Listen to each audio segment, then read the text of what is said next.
Thank you for staying with us on Lens on Africa, and I am now being joined by my guest. He is Toyin Joseph, Mr. Toyin Joseph Larayeton, a seasoned educationist, consultant, and strategist who established the Zion Study Center and Leadership Academy, arguably the biggest study center in Nigeria's Federal Capital Territory, Abuja. Mr. Toyin, you're welcome to the program. A pleasure. It's great to have you join us. Thank you. Good evening. And this evening we're discussing, the contributions of the private sector in achieving inclusive education, in Africa. Yeah. Maybe I should start by asking why you think individuals venture into education. If we trace it back to history, education came into Africa, from the missionaries and then the colonial masters, which evolved to government, handling things. And now we've seen quite a number of private institutions, primary schools, secondary schools, and what have you. Yeah. A lot of individuals are venturing into, this area. Why do you think so? Maybe I should ask why you ventured in, because that's what you're doing yourself. Okay, if we go back to history, education is just, after God, is education. Right. Yes. Education is light, and going religious, without education, the religious books we have today that we read, that guide us, day-to-day activities, won't be able to, it won't be documented. If we go back to the Athenian city-state, the pre-Platonic period, education was actually free. Education is to restore dignity of man, to teach people, to make you enlightened, live a better life, create a modern society. And it was actually free initially, before people started playing truancy. Then school fees was introduced. That was the beginning of school fees. Oh. Yes. Then missionary came, in 1842, down to the western part of the country. Islam also, as of 1750, Islam was already in the northern Islamic Maghreb. All of them, you look at Gao, Gazangama, look at Timbuktu in Africa, the earliest higher institutions were found in these places. So you can't take away education from man. If you take away education from man, man is exhausted, man is going to live an empty life. Man is going to live half-life. You're going to be alive, but you're dead. Now, as time went on, we had the Yaba Higher College in Lagos. But the kind of graduate that they were churning out were just cooks, houseboy, housegirl, and all that. And the protest by the few elites led to the University College Ibadan in 1948, before it became full-fledged in 1962. So, as time goes on, population of the country increased and all that. People, urbanization, there was urban glut, people were moving en masse, exodus from rural areas to urban centers. So later we discovered that those in urban centers are those having access to adequate education. Then the rural areas, we need people to now come up. Missionaries came up from the first secondary school in the southern part, CMS Grammar School in Lagos, down to Barewa College in the north. So individuals need to come in. Coming to my humble self, I was actually in civil service. I spent about 9 years. And I looked at it then, in the whole Abuja here, people, students were roaming up and down, teenagers, an idle hand is a devil's workshop. So extramurals in Lagos were 4 to 6. So in Abuja here, only 4 to 6 as well. So the extramurals in Lagos were, all inclusive. You could do morning session, evening session. So coming to Abuja, it was 4 to 6.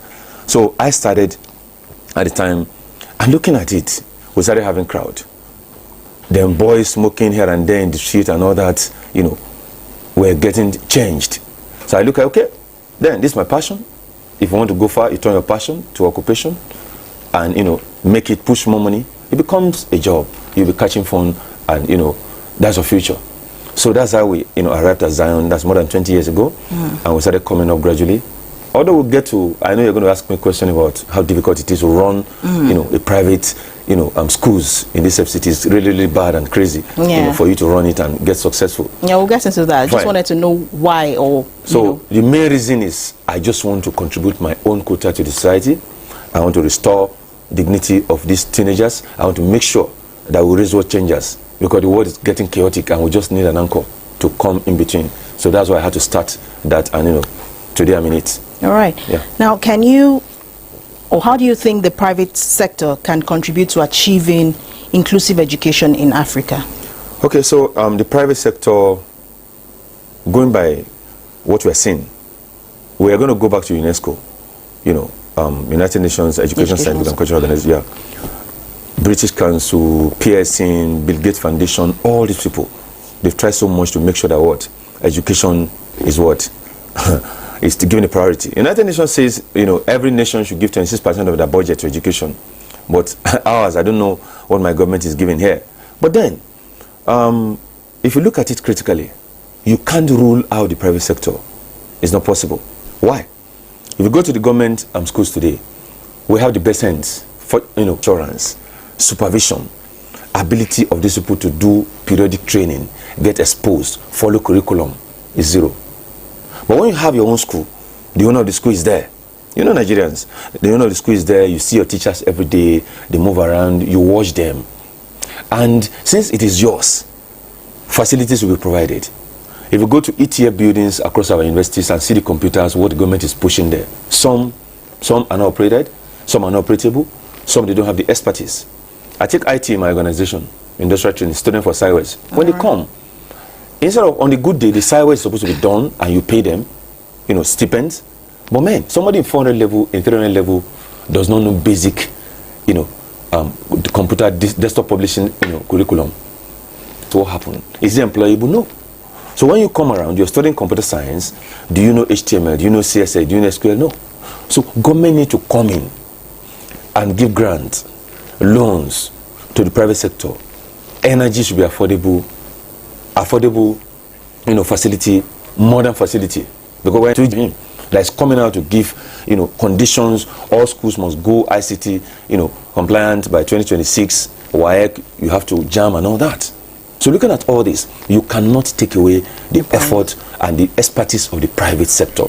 Some are good, some are bad actually. We have some schools that are set. What are some of the challenges you face, you know, doing this? Number one challenge, is multiple taxation. Multiple taxation. On a good day, we shouldn't have too much taxes on schools. But in FCT, they deal with you, local government will come with different receipts. FCT will come with different receipts, FIRS too, so many things. As long as the school is limited, you're going for it. So number one challenge is multiple taxation. Number two, with your CFO, thank God for the Minister of FCT, the current one, who has, you know, reeled out, you know, certificate of occupancy. I was able to get mine after almost 5 years, you know, despite that you pay for everything. So the current minister, I give it to him. So despite that, banks are not ready. In some nations, we have education bank. We have agricultural bank in Nigeria, cooperative bank. We should have government to create edu bank. Okay. You have your school, they could seize your license, your CFO, and give you good grant, so that you can buy modern facilities and measure up with countries like Seychelles, like Rwanda, like Algeria, like Mauritius, like Egypt, like Cape Verde here, like countries with good education in Africa. Nigeria is not part of them. So if we have money on ground, you know what is a global village? On your phone, you can access anything you want to access. True. So with all this, governments should look into that. Give grants. Energy should be, you know, should be there. You could, through any bank, tell them all these schools, they are obedient, 500 million, spread it for 10 years, and see what will happen. Because our students, our children, sorry to say, cannot measure up with the Chinese out there, with the Indian, with the Singaporean. You can't. What they know, you don't know it. You may see some of those things, they measure, I want to learn AI, learning machine and all that. It's just peripheral and theoretical that we do here. We don't do practical. And if you have it, so that is it. So if government could come in and say, okay, this thing is on the concurrent list. That is education. It's not on, you know, exclusive list of federal government. It's concurrent. So both state, both state and federal government could come in and bring in those that have proved themselves. Not those that are, you know, doing about 5 businesses. They have pure water company, they have, you know, ED, and have their TRC, Teacher Registration Council certificate, trained teachers. There's a difference. Right. That's it. Right. I hear you. Now, I understand these challenges, yes, but can you share examples of successful collaborations between the private sector and educational, you know, institutions in Africa? There are such successful collaborations, you know, that have significantly contributed to improving access to inclusive education and, you know, especially for marginalized communities. Okay, I'll start from the ones that benefited from my organization, the British Council, for real. They call us periodically, and the college board, you know, that runs scholastic aptitude tests for students for the past 86 years all over the world, where you write and, you know, you travel out and school in US free of charge. They come to us once in a while and give us books. They give us training free of charge. Right. The last one I attended was last month from US in an hotel in Uwe there. Those guys give you facilities, give you equipment, give you material to train your students. The students with disabilities, they also come and tell us, like they came to my structure and told me there should be a place that wheelchair should be able to access. Right. And we have to break things and restructure it. So we do that. Again, there are so many ways as well that this private sector, these donor agencies, NGOs have come in to help. 2008, they came to train my teachers. We also went to a village called Biajin, where we started Zion 2001, 2002. So we had to go back to the village to give back. Okay. Down to the extreme villages. We called people, we gave them t-shirts. We have pictures, to that effect. We gave them t-shirts. We taught them. We saw young girls that are pregnant, teenage pregnancy. We had to talk to them while they shouldn't be there. You can't train a child. You don't just procreate. You can't train a child. So at the time, we brought some of them back to our lesson. Okay. We trained them, adult education, and some of them later wrote GC and proceeded. Some to open university. We guided them toward that. Then the one with disability, the first thing you do if you want to take care of those people is readiness. Readiness means preparing a child, either adult, either retarded children, boring Maria Montessori approach now. You bring them to the foray and prepare their mind. Make a school look like the home. From there, you now start teaching them. You could start with field trip method, strolling with them, holding their hands for them to feel the warmth as a human being. Right. You could also go on field trip, on playway method, blending method. They watch content, ask questions, all this. We have done that in my own organization. So we have, I can talk about British Council, talk about College Board, at least these two I have benefited. Others that claim whatever, anybody can claim whatever on social media or in the electronic media there, but the two that I have benefited from perfectly are these two, the British Council and the College Board. They really, helped us so far. We're talking about, marginalized communities. Yes. How can, technology such as e-learning platforms and, educational apps be leveraged to increase access to quality education in these underserved communities? Okay. This was brought to the foray by the former governor of Osun State. I would suggest that donor agencies, whoever, big schools that have made names, have made more money, and people that have corporate social responsibility toward the society, you give back to where you've been blessed, you've been okayed, finance-wise. This tablet is good, could be charged and shared, because some of these villages, like in FCTA, to shock you that in FCTA we have villages that you can't even access by road. Thank God for the minister that's trying to have create access roads. So if all these areas have access road, I can bet you, we can follow up on Zion Study Center. We can volunteer. We will move to these villages with government support, with the little we have. Talk of expertise personnel, who contribute that. Go to these villages, have gathering with religious bodies, because you have to be critical of that. Religious bodies, they do when they are doing their Islamiyah. When they finish that of the Quran, those women could stay back, share the tablet to them, and whatever you teach, they go online and watch whatever you want to watch. But when you say somebody is disabled, sometimes disability and all that, it's not only for physical people that are physically impaired. It could also be those that are financially impaired, or those that don't have access to education at all, or those that are old, or those that dropped out, those that something happened to, maybe accidented people and all that. If all these people are grouped, as disabled people, we can as well attend to them. And after attending to them, it doesn't stop there. We move them toward writing SSC, external, not internal, not the one they wear uniform, after training them. So we are crammer, we are in between, the SSC and the university. We are in between. So we can take anybody, any age. Right. I had a man this afternoon that came, that is bringing his wife to come and learn how to speak English. And he's going to spend 3 months with us. So after 3 months, you write an exams, we put you in a center. We know malpractice, zero malpractice, and you pass. Okay. And we do periodic tests. After the periodic test, you know what you're scoring.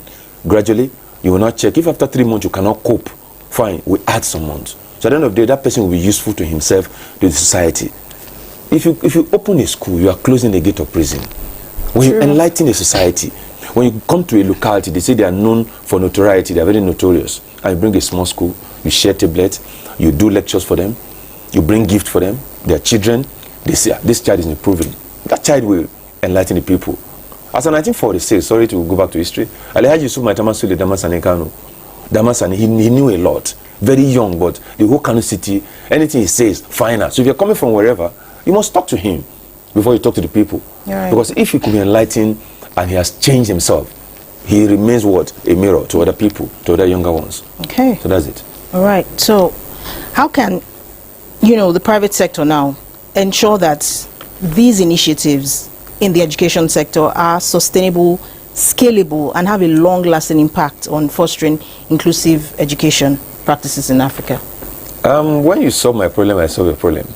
Yes.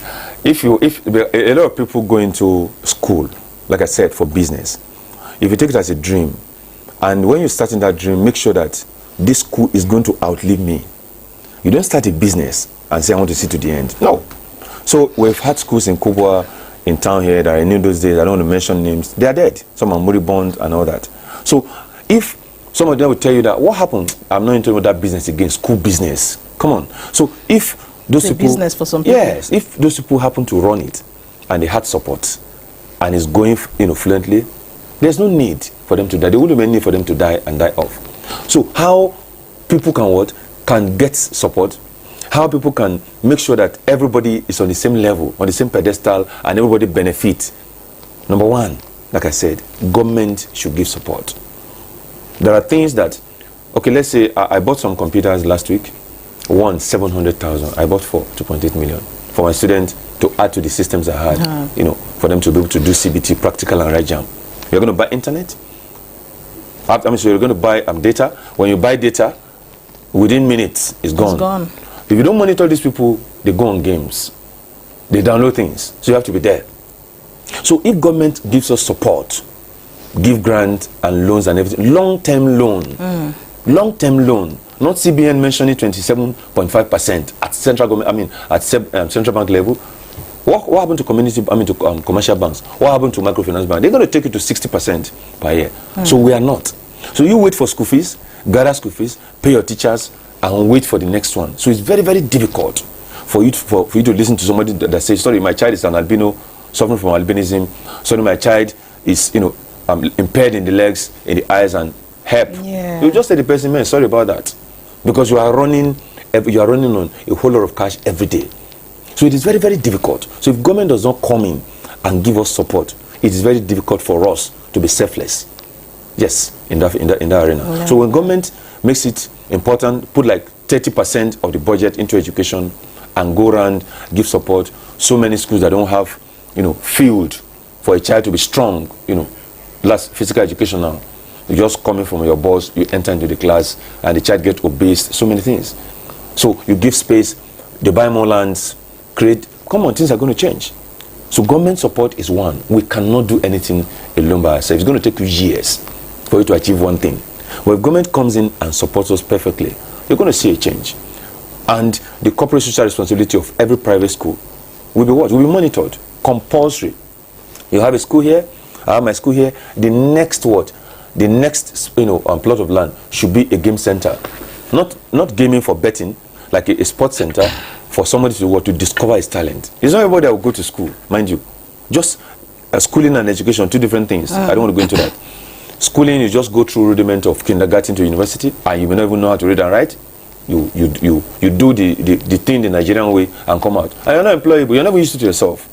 Sometimes you see some skits online, people go on matriculation there and ask questions. It's not a joke. They don't know what they're saying.